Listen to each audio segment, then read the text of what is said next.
안녕하세요. 책한민국입니다. 오늘 소개할 책은 파스칼, 인생 공부. 블레즈 파스칼 원작, 인문학자 김태현 지음입니다. 블레즈 파스칼. 프랑스의 철학자, 심리학자, 수학자, 과학자, 신학자, 발명가, 작가로서 다양한 분야에 걸쳐 업적을 남겼다. 흔히 과학자나 수학자로 알려져 있지만 그는 철학과 신학에서 더욱 중요한 기여를 했다. 그의 대표 저서인 팡세는 철학과 인간 본성에 대한 깊은 성찰을 담고 있다. 파스칼은 비관주의자였지만 그의 지적 능력과 논리적 재능은 인정하지 않을 수 없다. 팡세는 그의 내면적 갈등과 철학적 고민을 잘 드러낸다. 니체.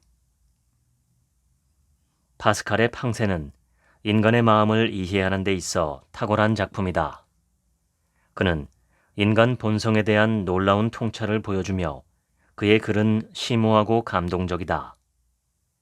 루소. 파스칼은 위대한 철학자이자 작가이다. 팡세는 그의 철학적 사유를 잘 담고 있으며 인간의 본질과 신에 대한 깊은 이해를 제공한다. 톨스토이. 파스칼의 팡세는 철학적 명작이다. 그의 직관과 논리적 분석은 현대 철학에 큰 영향을 미쳤다. 파스칼은 인간의 존재에 대한 심오한 통찰을 제공했다. 앙리 베르그송. 파스칼은 실존주의의 선구자 중 한 명이다. 그의 책 팡세는 인간의 존재와 불안, 신앙의 문제를 철저히 탐구한 작품으로 실존주의 철학에 큰 영향을 미쳤다. 사르트르. 파스칼의 지적 깊이는 과학적 탐구에도 큰 영감을 준다.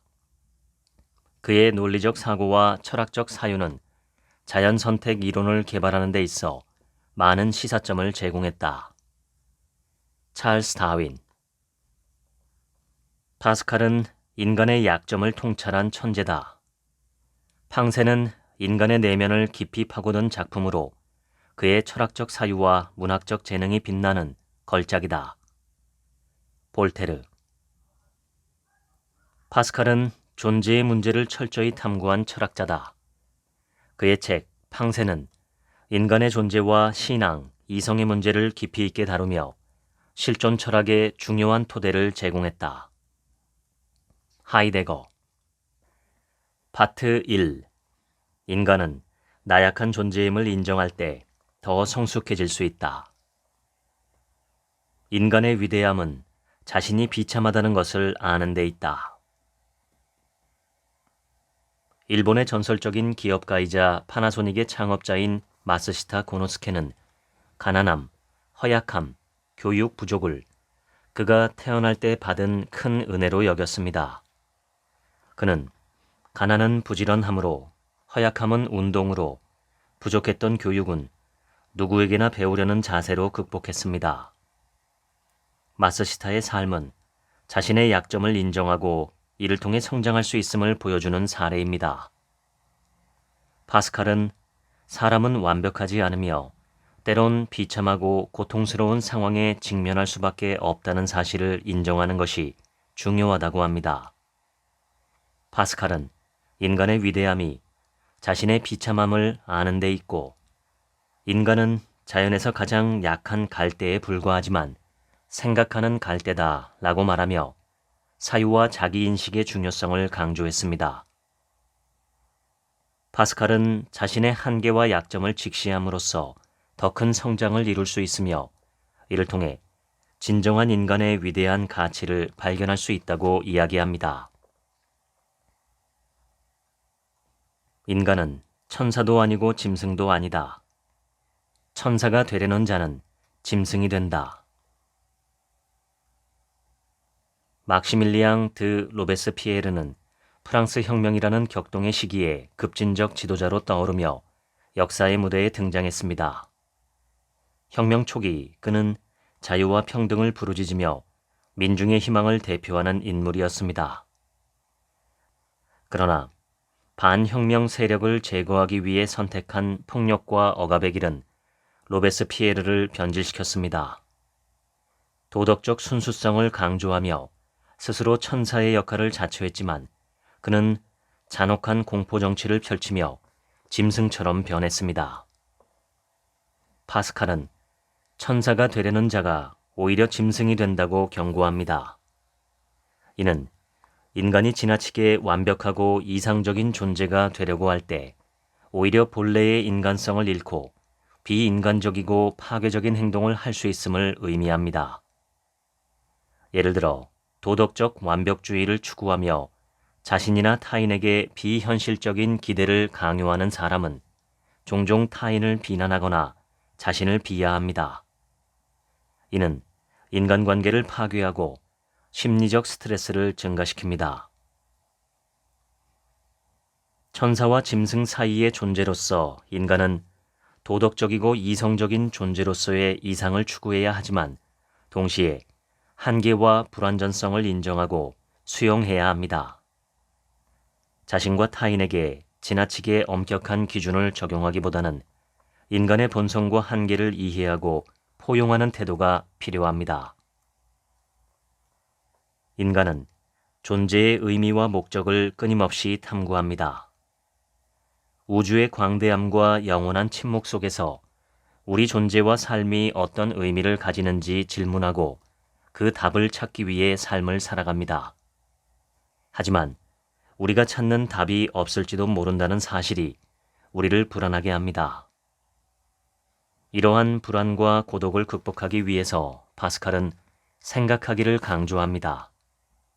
파스칼은 철학은 생 그 자체의 자각이라고 말했습니다.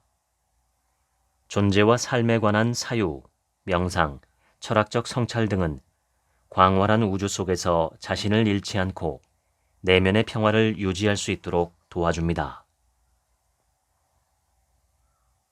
이성의 마지막 단계는 자신을 초월하는 무한한 것들이 있음을 인정하는 것이다. 아이작 뉴턴은 깊은 사색에 잠긴 채 해변을 거닐다가 작은 조약돌을 발견했습니다. 나는 신비로운 바다의 해변에서 조약돌을 줍는 아이일 뿐이다 라고 중얼거리며 그는 자신이 이룬 업적이 광대한 우주 앞에서는 미미하다는 것을 깨달았습니다. 파스칼은 이성의 한계를 깨닫고 그 너머에 존재하는 무한한 것들을 인정하는 것이 중요하다고 말합니다. 이는 이성의 역할을 부정하는 것이 아니라 이성이 도달할 수 없는 영역이 존재한다는 것을 인정하는 겸손을 의미합니다. 미래를 예측하고 계획할 때 이성적 판단은 굉장히 중요합니다. 하지만 불확실성과 예측할 수 없는 변수는 항상 존재합니다. 이성의 한계를 인정하고 이를 넘어서는 무한한 것들에 대해 열린 마음을 가질 때 더 깊은 이해와 통찰을 이룰 수 있을 것입니다. 단순함은 최고의 정교함이다 라는 말이 있습니다. 레오나르도 다빈치가 한 말입니다. 다빈치는 복잡한 기계장치를 설계하면서 여러 번의 실패를 반복했습니다. 그러다 갑자기 모든 불필요한 요소들을 제거하기 시작했습니다. 단순함에 집중한 결과 기계를 작동시키는데 드디어 성공했습니다. 이후 다빈치는 예술과 과학에서 불필요한 요소를 제거하고 본질에 집중하여 명확하고 이해하기 쉬운 작품과 발명품을 만들었습니다. 단순함 속에서 진정한 정교함을 발견한 것입니다. 애플의 디자인 철학은 불필요한 기능은 제거하고 사용자가 쉽게 이해하고 사용할 수 있는 제품을 만든다 이고 도요타의 생산 시스템은 단순화된 공정으로 높은 생산성을 유지하고 품질을 관리한다입니다. 과도한 설명이나 사족은 오히려 본질을 흐릅니다. 간결함과 명료함이 진리를 전달하는 데 더 효과적일 수 있습니다. 진정한 이해는 단순하고 명확한 표현 속에 담긴다는 파스칼의 철학적 관점을 깊이 생각해 봐야 합니다. 이성은 확고해야 하지만 마음은 부드러워야 한다. 사람은 이성만으로는 살아갈 수 없습니다. 이성과 감성은 동전의 양면처럼 때려야 뗄 수 없는 한 쌍입니다. 이성만큼이나 사람의 마음, 즉 감성 또한 중요하기 때문입니다. 파스칼은 이성과 감성이 상호 보완적인 관계에 있다는 것을 강조합니다. 이성만으로는 냉철하고 계산적인 결정을 내리기 쉬우며 감성만으로는 판단력이 흐려지거나 비이성적이고 충동적인 행동을 할 위험이 있습니다. 이성과 감성을 균형 있게 활용하는 것이 중요합니다. 이성은 확고하게 진리를 추구하고 올바른 결정을 내리는 기반이 되어야 합니다. 동시에 마음은 부드럽게 다른 사람에게 공감하고 자비와 친절을 베풀 수 있어야 합니다. 이성과 감성을 조화롭게 유지하는 것이 진정한 인간성을 실현하는 길입니다. 진리를 사랑하지 않으면 어둠 속에서 진리를 알아볼 수 없다. 진리를 사랑하는 것은 열린 마음으로 다양한 관점을 받아들이고 정보를 분석하며 무엇보다도 진실에 대한 열망과 헌신을 다하는 것을 의미합니다. 진리를 사랑하는 태도는 비판적 사고와 깊은 연관이 있습니다. 비판적 사고는 주어진 정보를 맹목적으로 받아들이지 않고 정보의 출처, 목적, 논리적 일관성 등을 검토하는 능력입니다. 이는 거짓 정보가 만연한 이 시대에서 진리를 찾아내기 위해 꼭 필요한 능력입니다. 이성은 방향을 정하고 감정은 목적지를 알려준다. 이성과 논리만으로는 이해할 수 없는 마음의 영역이 존재합니다. 개인주의가 심화되고 있는 요즘 사회에서 감정지능의 중요성이 점점 강조되고 있습니다. 감정지능은 자신과 타인의 감정을 인식하고 관리하는 능력으로 효과적인 커뮤니케이션과 관계 형성에 꼭 필요합니다. 감정지능이 높은 사람은 더 나은 대인관계를 형성하고 갈등 상황에서도 지혜롭게 대처할 수 있습니다. 또한 감정지능은 스트레스를 관리하고 마음을 다스리는 데도 큰 역할을 합니다. 이는 우리의 정신적, 신체적 건강과 삶의 질을 향상시키는 데 많은 도움을 줍니다. 이성적 사고와 감정적 이해는 상호 보완적입니다. 파스칼은 이성과 증거에 입각한 철학과 과학만으로는 삶의 궁극적 의미에 도달할 수 없음을 깨달았습니다. 습관은 첫 번째 본성을 파괴하는 두 번째 본성이다. 파스칼은 습관이 단순한 반복적인 행동을 넘어서 본성을 형성하고 심지어 기존의 본성을 파괴할 수 있다는 점을 강조합니다. 습관은 반복된 행동과 사고 패턴을 통해 성격과 삶의 방식을 재형성합니다. 습관은 때때로 본성을 지배할 수도 있어서 의식적으로 좋은 습관을 기르고 나쁜 습관을 경계하는 훈련을 해야 합니다. 이를 위해서 자기 인식과 지속적인 노력, 의지가 필요합니다. 첫째, 작은 변화부터 시작하기. 큰 변화를 시도하기보다는 작은 목표를 설정하고 점진적으로 습관을 형성하는 것이 효과적입니다. 예를 들어 초기에 10분씩 운동을 시작하고 점차 시간을 늘려가는 방식입니다. 둘째, 일관성 유지하기. 일정한 시간에 규칙적으로 행동을 반복함으로써 새로운 습관이 자연스럽게 자리 잡을 수 있습니다. 셋째, 긍정적 강화 사용하기. 자신에게 작은 보상을 주는 것은 동기부여에 도움이 됩니다. 목표를 달성했을 때 스스로를 칭찬하거나 작은 선물을 주는 방식입니다. 넷째, 나쁜 습관 대체하기. 나쁜 습관을 없애는 것만큼이나 중요한 것은 그것을 대체할 좋은 습관을 찾는 것입니다. 스마트폰 사용 시간을 줄이기 위해 독서나 운동을 할 수도 있습니다.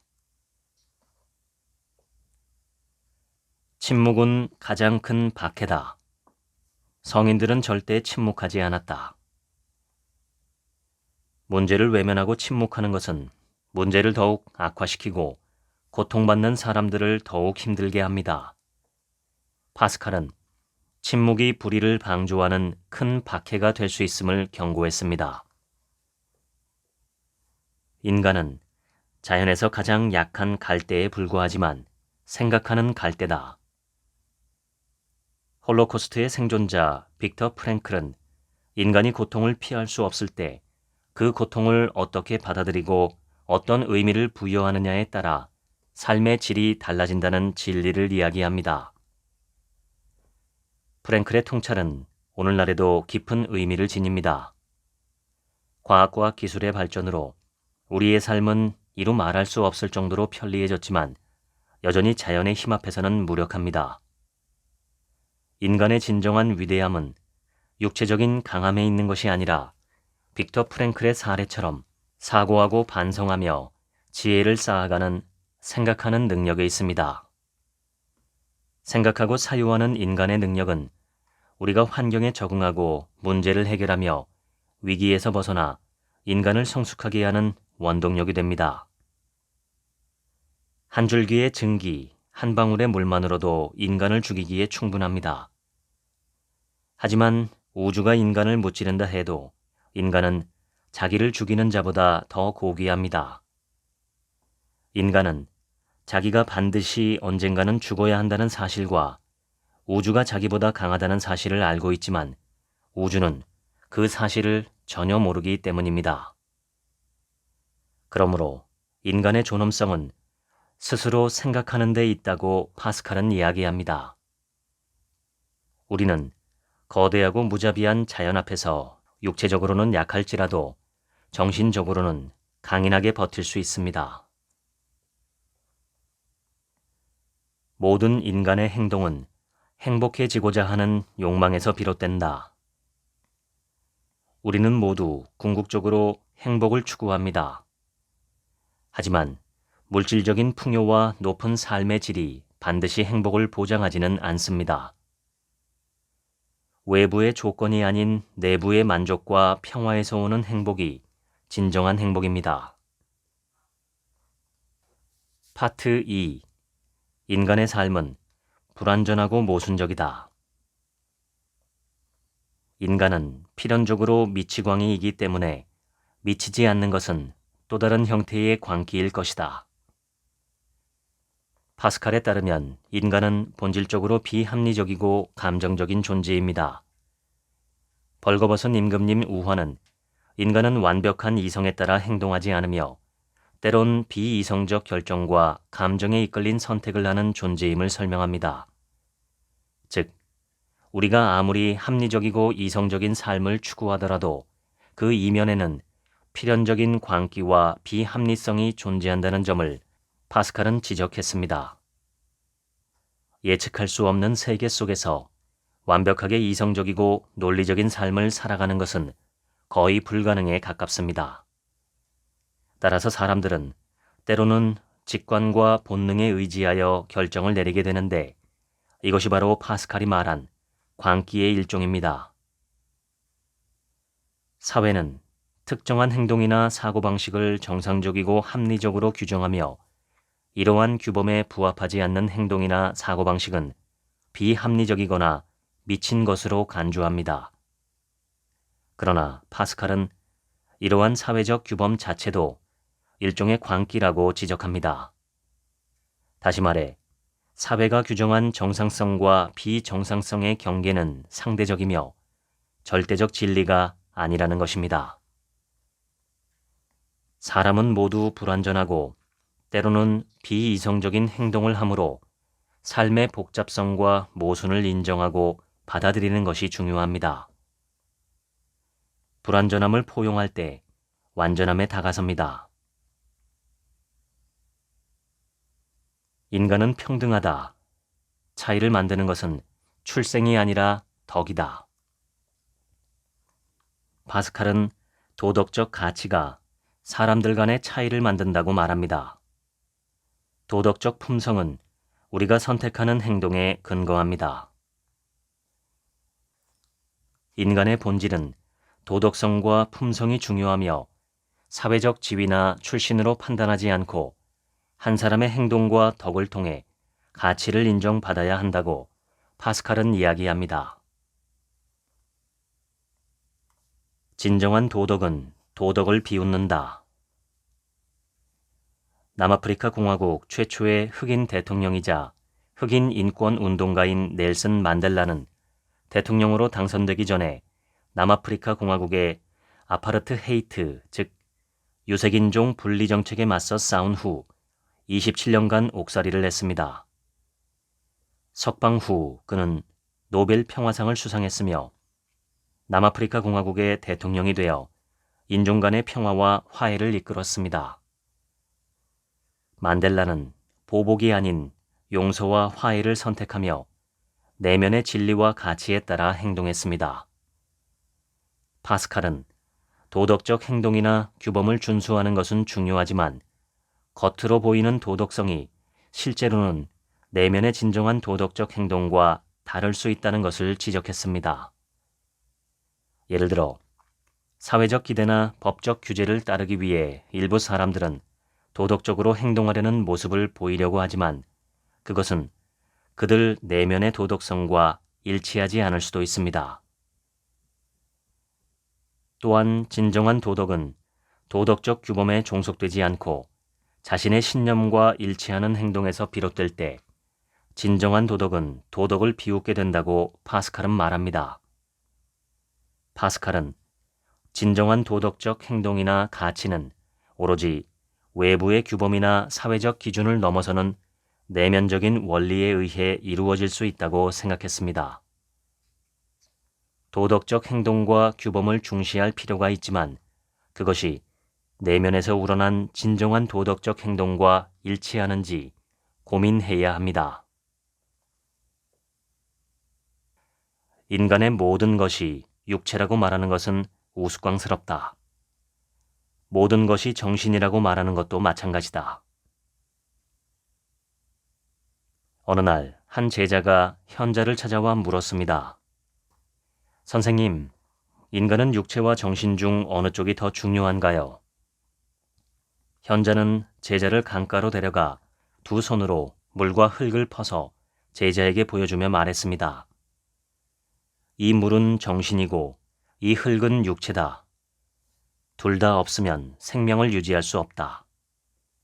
물만 있으면 형체를 잃고 흙만 있으면 생명을 잃는다. 인간은 육체와 정신이 균형을 이룰 때 비로소 온전한 존재가 될 수 있습니다. 종종 우리는 지적 활동과 육체적 활동이 상호 보완적인 관계라는 것을 간과합니다. 인간의 본질은 정신과 육체가 조화를 이루는 것에 있으며 이 두 가지 요소가 상호작용을 함으로써 완전한 삶을 살아갈 수 있습니다.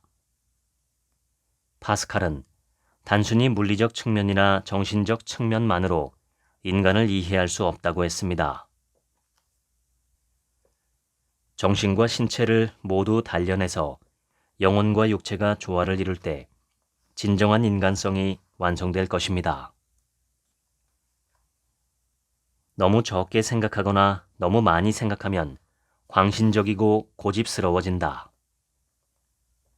우선 너무 적게 생각하는 것은 깊이 있는 사고 없이 표면적인 정보만 받아들이고 비판적 사고를 배척하고 의견을 형성하는 것을 의미합니다.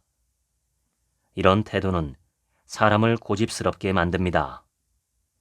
자신이 알고 있는 정보가 전부라고 생각하고 다른 의견이나 새로운 정보를 받아들이지 않기 때문입니다. 반대로 너무 많이 생각하는 것은 과도한 분석과 고민으로 인해 결정 문제를 겪거나 특정 사상이나 이념에 지나치게 집착하는 것을 의미합니다. 이는 사람을 광신적으로 만듭니다. 과도한 생각과 고민은 오히려 명확한 판단을 방해하고 끊임없는 불안과 의심 속에 살게 합니다. 지나침과 부족함을 경계하라. 중용. 모든 것이 불확실하다는 것도 확실하지 않다. 파스칼은 불확실성 그 자체에 대한 확신도 불확실할 수 있음을 강조합니다. 이는 우리가 가진 지식과 확신이 항상 절대적인 것은 아니라는 점을 떠올리게 합니다. 모든 것이 불확실하다고 단정짓기 전에 우리의 인식과 판단이 얼마나 제한적이고 불완전한지를 자각해야 합니다.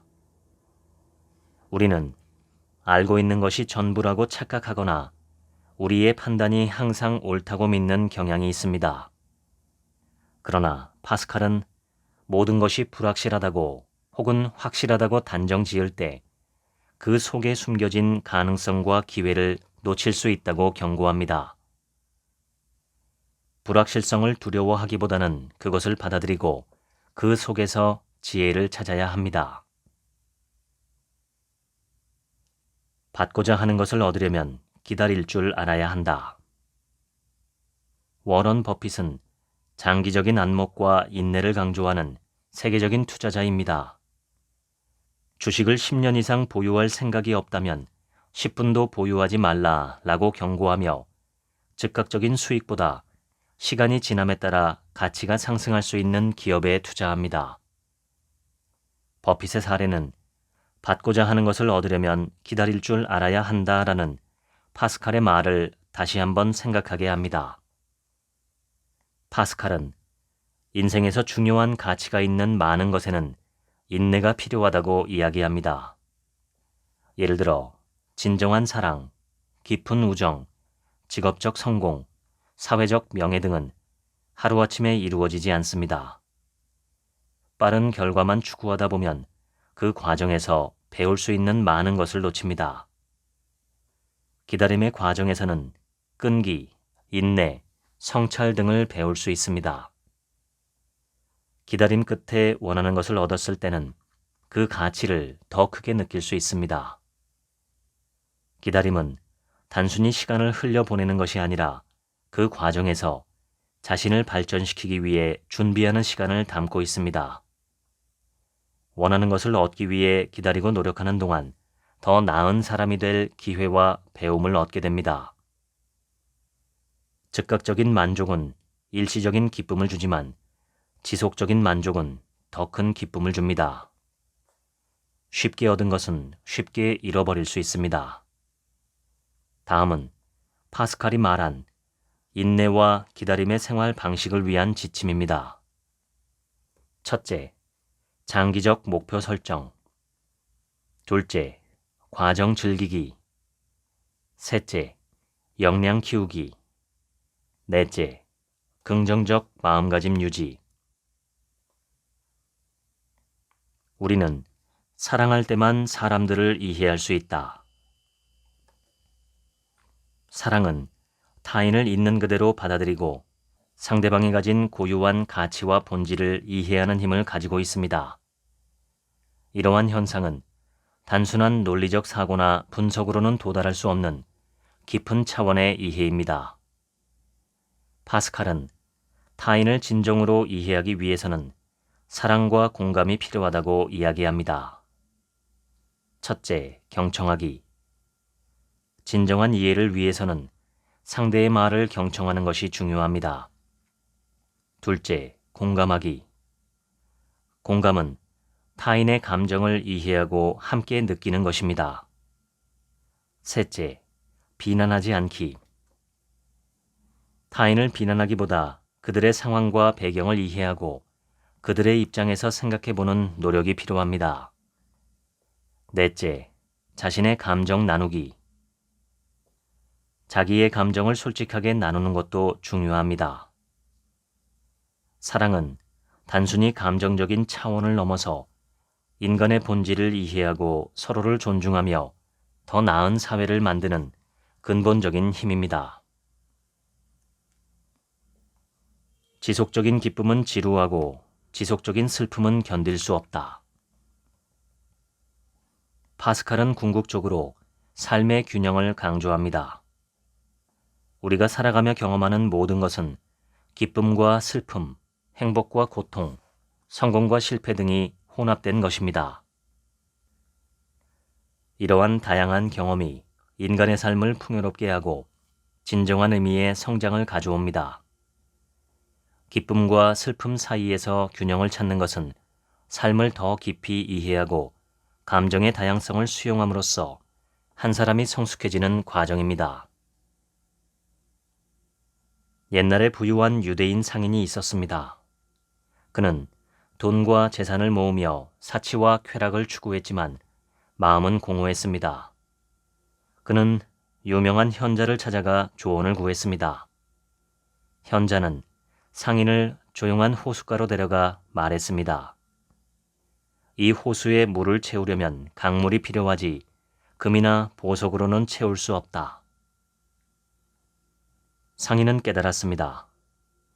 마음속 공허는 물리적인 재산이나 쾌락으로 채울 수 없으며 진정한 성공을 위해서는 내면의 평화와 자아 성찰이 필요하다는 것을 깨달았습니다.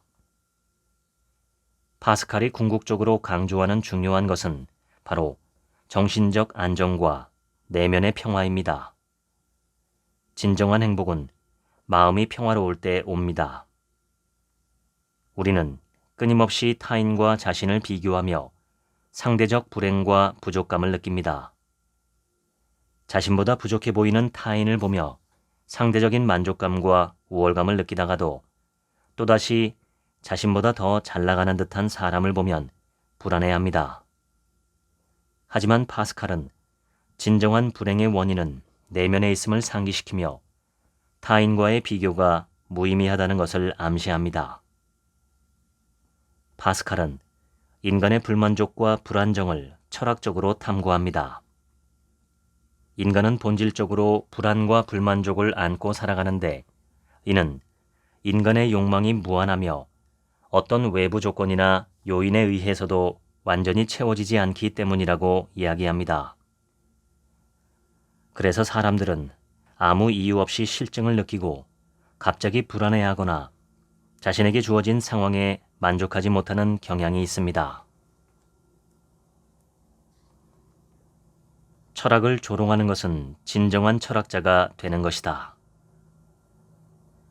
밀그램 실험은 예일대학교 심리학과 교수 스탠리 밀그램이 실시한 권위에 대한 복종 실험입니다. 실험 결과는 가히 충격적이었습니다.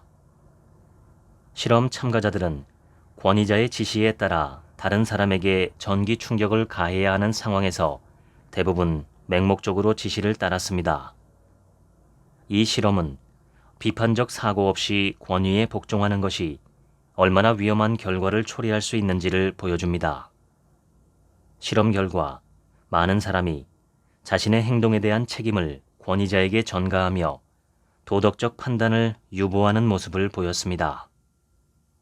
이 실험은 우리가 비판적 사고를 통해 권위자의 명령을 검토하고 그에 따른 도덕적 책임을 인식하는 것이 중요함을 시사합니다. 철학은 기본적으로 질문을 던지고 기존의 신념과 가정을 비판적으로 검토하는 학문입니다. 철학자는 고정된 진리나 절대적인 답을 찾기보다는 끊임없이 의문을 제기하고 기존의 사고방식을 재검토하며 진리에 관한 더 깊은 이해를 추구합니다. 파스칼이 이야기한 철학을 조롱한다는 것은 단순히 철학을 경멸하고 무시하거나 조롱하는 것을 뜻하는 게 아니라 철학적 사고의 경계를 넘어서고 기존의 철학적 체계를 비판적으로 검토해야 한다는 뜻입니다. 파스칼은 진정한 철학자는 기존의 철학적 전통이나 권위에 얽매이지 않고 그것을 비판적으로 검토하며 새로운 관점을 모색하는 사람이라고 이야기합니다.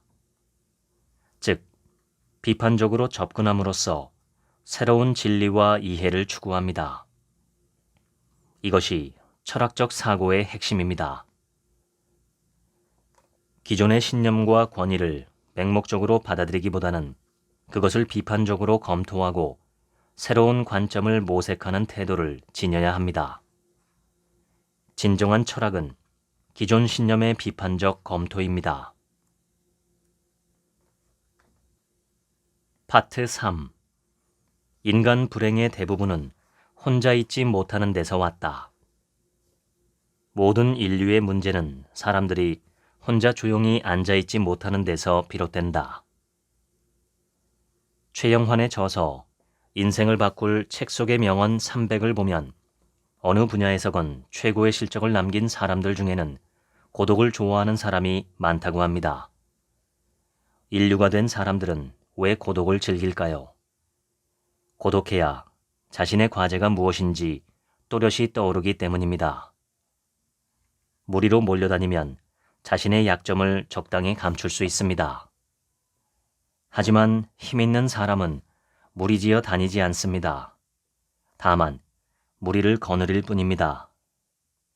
성공한 리더는 언제나 혼자 보내는 시간의 중요성을 알고 있습니다. 파스칼은 인간은 혼자 있는 시간을 통해 자기 내면을 돌아보고 자기 성찰을 할 수 있어야 한다고 이야기합니다. 혼자 조용히 있는 시간은 생각을 정리하고 자신의 감정을 들여다보고 이해하며 깊은 통찰을 얻기 위해 꼭 필요합니다. 스스로를 돌아보는 시간을 갖지 못하면 자기 자신을 제대로 이해하지 못하게 되고 이는 다양한 문제를 일으킬 수 있습니다. 한 나그네가 높은 산을 오르기로 결심했습니다. 산을 오르는 동안 그는 많은 어려움과 맞서 싸우며 끊임없이 도전했습니다. 드디어 정상에 도착한 나그네는 성취감과 안식을 찾았습니다. 그러나 시간이 지나면서 그는 정상에서의 안식을 견딜 수 없게 되었습니다. 그래서 그는 다시 새로운 산을 찾아 도전을 시작했습니다. 그에게는 도전 속에서 얻는 안식이 진정한 만족을 주었습니다. 파스칼은 우리가 끊임없이 변화를 추구하는 존재라고 강조합니다. 인간은 본능적으로 도전을 추구합니다. 단순히 성공과 안식을 추구하는 것만으로는 진정한 만족을 얻을 수 없습니다. 끊임없는 도전과 성장이 필요합니다. 도전과 어려움을 극복하는 과정에서 삶의 목적을 발견하고 그 목적은 우리가 앞으로 나아가게 하는 원동력이 됩니다. 우리는 주어진 삶을 사는 것에 만족하지 않고 더 큰 삶을 원한다. 파스칼은 인간은 단순히 생존 이상의 것을 추구하는 존재라는 것을 꿰뚫어 보았습니다. 인간은 기본적인 생리적 욕구를 충족한 후에는 더 높은 차원의 욕구를 충족하고자 합니다. 이는 매슬로우의 욕구 5단계 이론에도 잘 나타나 있습니다.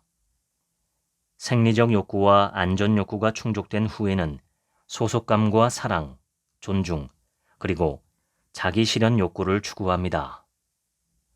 파스칼은 우리의 삶이 다른 사람들과의 관계 속에서 더 큰 의미를 가진다는 점을 상기시켜 줍니다. 이는 개인의 이익과 욕구를 넘어서 사회적 도덕적 목적을 추구하는 것을 의미합니다.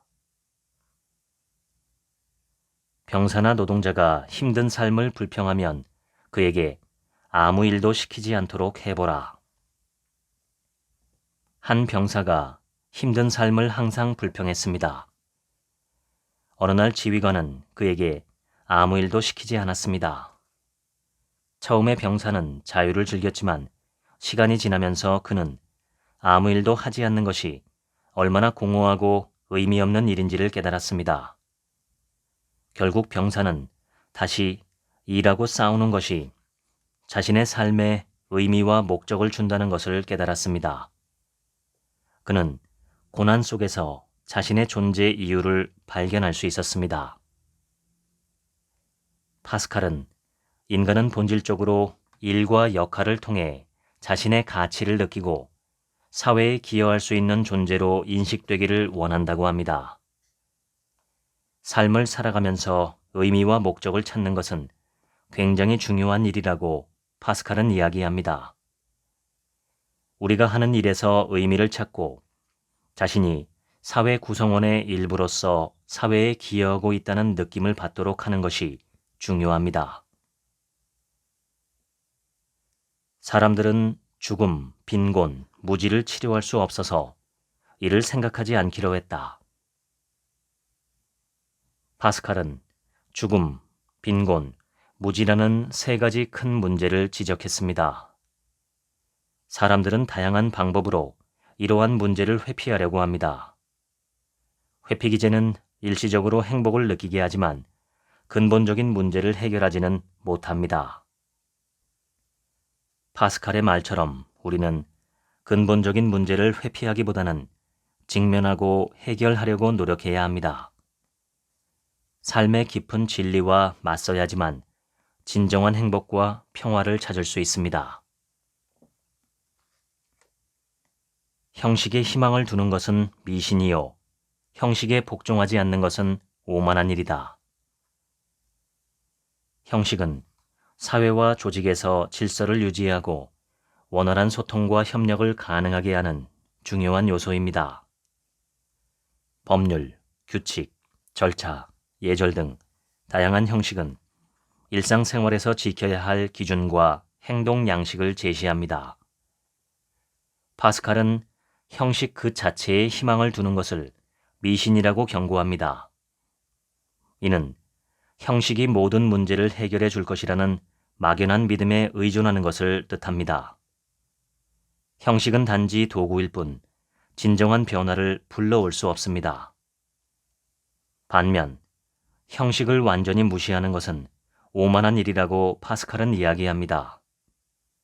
형식을 무시하는 것은 개인의 자의적인 판단에 의한 행동을 정당화하며 사회적 혼란을 초래할 수 있습니다. 한 사회의 구성원으로서 살아가려면 규칙과 법률을 따르는 것은 책임이자 의무입니다. 파스칼은 형식과 본질의 균형을 유지하는 것이 중요하다고 말합니다. 영화 죽은 시인의 사회에서도 키팅 선생님은 학교 수업이라는 형식은 지키되 독특한 수업 방식으로 학생들에게 공부보다 중요한 인생의 의미를 깨닫게 해줍니다. 이해할 수 없는 것들도 여전히 존재한다. 스티븐 호킹은 우주와 블랙홀의 신비를 연구하면서 이해할 수 없는 부분을 겸손히 인정했습니다. 그는 우주의 많은 부분이 여전히 이해할 수 없는 영역임을 받아들이며 우주의 미스터리는 절대 끝나지 않을 것이다. 우리가 이해하는 만큼 이해하지 못하는 것도 많다 라고 말했습니다. 호킹은 이해할 수 없는 것들에 대해 마음을 열고 끊임없이 질문하고 탐구했습니다. 이는 이해할 수 없는 것들에 대해 겸손한 태도를 가져야 한다는 교훈을 줍니다. 아직 세상에는 이해할 수 없는 것이 많습니다. 우주의 기원, 죽음 이후의 세계 등은 여전히 미지의 영역입니다. 하지만 파스칼은 미지의 영역을 이해할 수 없다고 해서 그 존재 자체를 부정해서는 안 된다고 이야기합니다. 인간의 지식과 이해에는 한계가 있으며 모든 것을 알 수 없다는 사실을 받아들이는 것이 중요합니다. 이는 무지를 인정하고 끊임없이 배우고 탐구하려는 자세가 필요하다는 파스칼의 주장과 부합합니다.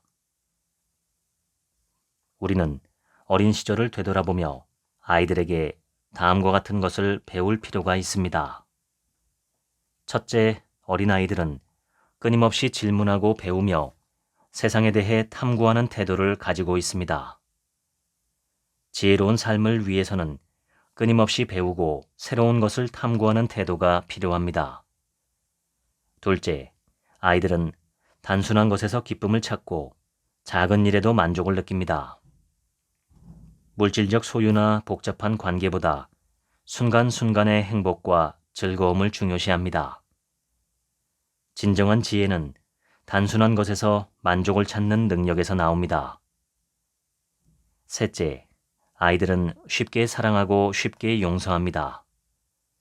감정에 솔직하고 감정을 숨기지 않습니다. 넷째, 아이들은 과거나 미래보다 현재에 집중합니다. 지금 이 순간을 즐기고 순간의 경험에 몰두합니다. 아이들의 현재 중심적 태도를 보고 배우는 것이 필요합니다. 우리는 거짓, 이중성, 모순일 뿐이며 우리 자신을 숨기고 위장한다. 로버트 루이스 스티븐슨의 소설 지킬 박사와 하이드는 사회적으로 명망있는 선량한 지킬 박사의 내면에 향락을 추구하는 사악한 하이드가 존재한다는 내용으로 인간의 양면성을 잘 그려냈다는 평가를 받고 있습니다. 지킬 박사는 사회적으로 존경받는 인물이지만 내면에는 어두운 욕망을 품고 있습니다. 이 어둡고 사악한 욕망은 하이드라는 또 다른 인격을 통해서만 모습을 드러냅니다. 사회적 존경과 훌륭한 인격을 갖춘 지킬 박사와 어둡고 사악한 욕망의 집합체인 하이드. 결국 두 인격이 충돌하면서 이야기는 비극을 맞이합니다. 파스칼은 인간이 거짓과 이중성을 가지고 있다고 이야기합니다. 이는 진실을 숨기고 사회적 기대나 타인의 시선에 맞추기 위해 자신을 꾸미고 포장하는 경향을 의미합니다. 이런 이중성은 자신을 보호하려는 본능적인 행동일 수도 있지만 결국 내면의 갈등과 모순을 일으킬 수 있습니다. 파스칼은 인간이 서로 상충하는 감정과 생각으로 살아가는 모순적인 존재임을 강조합니다. 우리는 때때로 거짓과 이중성 속에 자신을 숨기고 살아갑니다. 자신의 진정한 모습을 인정하고 거짓과 이중성에서 벗어나려는 다음과 같은 노력이 필요합니다. 첫째, 자기인식. 자기를 제대로 인식하고 자신의 감정과 생각을 정직하게 받아들이는 것이 중요합니다. 둘째, 자기진실. 타인과의 관계에서 진실성을 유지하는 것이 중요합니다. 셋째, 자기수용. 자신의 모순과 약점을 받아들이고 이를 통해 성장하는 것이 중요합니다. 파트 4. 인간의 마음에는 타인이 알지 못하는 이유가 있다. 사람들이 당신을 좋게 생각하길 원한다면 스스로에 대해 좋은 말을 하지 마라. 종종 우리는 은근슬쩍 자신의 부를 과시하거나 성공담을 미끼로 자신의 위신을 추켜 세우고 싶어하는 사람들을 볼 수 있습니다. 파스칼은 자신을 과시하는 태도는 오히려 부정적인 인상을 줄 수 있음을 지적하며 겸손의 중요성을 강조합니다. 겸손한 태도는 다른 사람에게 존경과 신뢰를 얻는 방법입니다. 사람들은 진정성을 중요하게 생각합니다.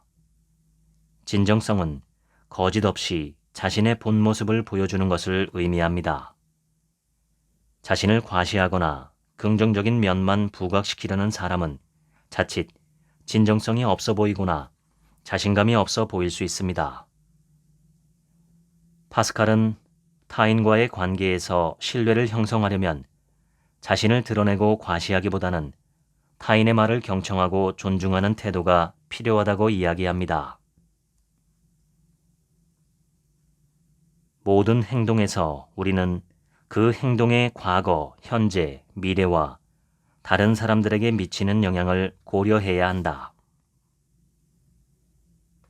파스칼은 단순히 행동의 결과나 순간적인 영향만을 고려하는 것이 아니라 그 행동이 우리의 과거, 현재, 미래에 어떤 영향을 미치는지 심층적으로 이해해야 한다고 이야기합니다. 또한 파스칼은 개인의 행동이 타인에게 어떤 영향을 미치는지를 중요하게 생각해야 한다고 이야기합니다. 자기의 행동이 타인에게 어떤 결과나 영향을 미치는지 고려하고 그들의 입장에서 생각해보는 습관을 지녀야 합니다. 사회적 책임과 상호 의존성을 인식하는 것은 사회에서 굉장히 중요한 가치입니다. 삶은 복잡하게 얽혀 있습니다. 불교의 무소유 사상은 물질적 소유와 집착을 버리고 내면의 평화와 깨달음을 추구하는 것을 강조합니다. 이 사상은 삶의 근본적인 고통이 욕망과 집착에서 비롯된다는 불교의 핵심 가르침에서 비롯됩니다. 물질적 소유와 성공에 집착할수록 더 많은 욕망과 불만이 생기고 이는 결국 고통으로 이어집니다. 무소유는 이러한 집착을 내려놓고 현재 순간에 집중하며 내면의 평화를 찾는 것을 목표로 합니다. 우리는 자신의 소유물을 중요하게 여깁니다. 특히 자신을 잘 반영하거나 자신의 역량을 잘 드러낸 성과와 업적을 자신과 동일시하며 중요하게 생각합니다. 파스칼은 성공을 소유물로 여기지 말라고 경고합니다. 성공을 소유물로 착각하면 우리는 그 성공에 집착하게 되어 마음의 평안을 잃고 더 많은 욕망에 시달리게 됩니다. 손, 발, 머리가 없는 사람은 상상할 수 있지만 생각이 없는 사람은 돌이나 동물과 같을 것이다. 파스칼에 따르면 인간은 단순히 자연의 일부가 아니라 영적인 차원에서 더 높은 존재로 존경받을 가치가 있습니다. 이는 우리가 자유롭고 창의적으로 사유하며 도덕적으로 행동할 수 있는 능력을 지니고 있기 때문입니다. 따라서 생각하고 깨달음을 얻고 자아를 찾고 더 나은 삶을 추구하는 인간으로서의 특별한 가치를 인정해야 합니다. 인간은 사유와 감정, 윤리적 선택을 통해 존재의 의미를 찾아가려고 하는 유일한 존재입니다. 이는 인간이 살아가는 세계가 끊임없이 발전하고 나아가게 하는 원동력이라고 할 수 있습니다. 우리는 신체의 한계를 넘어 사고와 사유를 통해 진정한 인간으로서의 가치를 유지하고자 노력해야 합니다. 지금까지 파스칼 인생 공부 읽어드렸습니다. 지금부터는 제 얘기입니다. 파스칼은 인간은 생각하는 갈대다 라는 말로 유명합니다. 작은 바람에도 이리저리 흔들리는 갈대처럼 인간은 너무나 연약한 존재이지만 생각의 힘과 사유의 힘을 갖고 있기에 위대하다는 것이지요. 생각과 사유의 차이점은 무엇일까요? 사유는 한자로 생각사자와 생각할 유자로 구성되어 있어서 동어 반복입니다. 굳이 차이점을 꼽자면 생각은 우리가 생각이라고 하는 모든 것을 통틀어 가리키는 일반적인 말이고 사유는 일반적인 생각보다 훨씬 깊고 넓은 통찰력을 가리킨다고 볼 수 있습니다. 생각하는 사람은 많지만 통찰력이 있는 사람은 적습니다. 깊고 넓은 생각의 힘, 그것이 바로 사유라고 할 수 있겠지요. 사유를 하기 위해 우리에게는 다음의 5가지가 필요합니다. 첫 번째는 정보입니다. 정보가 없다면 생각도 할 수 없고 사유는 더더욱 하기 어렵죠. 다양한 정보를 수집하기 위한 관찰력은 사유의 기본 바탕입니다. 두 번째는 유보입니다. 우리가 기존의 진실이라고 알고 있던 것들을 내려놓는 행위입니다. 그것들을 무시하거나 버린다는 뜻이 아니라 그것들의 진실성과 정당성을 잠시 유보한다는 뜻입니다. 내가 알고 있는 모든 것들에 대한 판단을 보류하고 그것들에 대해 임시적인 지위를 부여한다는 뜻입니다. 세 번째는 깊은 내면으로의 침잠입니다. 고독이라고도 할 수 있겠죠. 머리만으로 판단하는 것이 아니라 깊은 마음의 소리를 들어야 합니다. 네 번째는 머리 비우기입니다. 머리에 수많은 생각이 들끓고 있다면 그것들을 잠시 치워놓고 텅 빈 머리와 마음을 만들어야 합니다. 그래야만 내면의 깊은 사유가 떠오를 공간이 생기기 때문입니다. 마지막으로 5번째는 이러한 사유의 과정을 통해 떠오른 대안들을 검토하는 것입니다. 검토하는 것, 성찰하는 것, 숙고하는 것, 사유하는 것. 이러한 사고 활동의 가장 큰 공통점은 반복입니다. 한 생각이 떠올라도 그것을 덥석 붙잡고 행동하는 것이 아니라 한 번 더 생각해 보는 것. 그래도 부족하면 반복적으로 돌이켜보는 것이 바로 검토의 과정입니다. 공자시대의 어떤 사람은 말을 하기 전에 3번 생각해보고 말을 했다고 합니다. 그런데 공자는 3번은 지나치고 2번 정도 생각하면 적당하다고 말씀하셨습니다. 그렇다면 한 번 생각하고 행동하는 것은 지나치게 조급한 것이지요. 파스칼의 말처럼 인간이 갖고 있는 가장 강력한 무기는 생각의 힘, 즉 사유의 힘입니다. 이러한 사유는 과거와 미래를 오가며 시뮬레이션을 해볼 수 있는 힘을 제공합니다. 사유를 통해 과거를 성찰하고 미래에 대비한다는 것은 마치 시간 여행을 통해 삶을 바람직하게 조각하는 것과 유사합니다. 이것은 동물은 상상하지도 못할 엄청난 능력입니다. 사유의 힘을 적극적으로 활용하려면 정신의 힘과 마음의 힘을 강화해야 합니다. 그것이 가장 인간다운 길이고 현재 인간보다 더 뛰어난 새로운 인류로 진화할 수 있는 방법이 아닐까 생각합니다. 저는 그 방법으로 명상과 마음 경영을 추천합니다. 지금까지 책 한 민국의 하루치 생각이었습니다. 들어주셔서 감사합니다.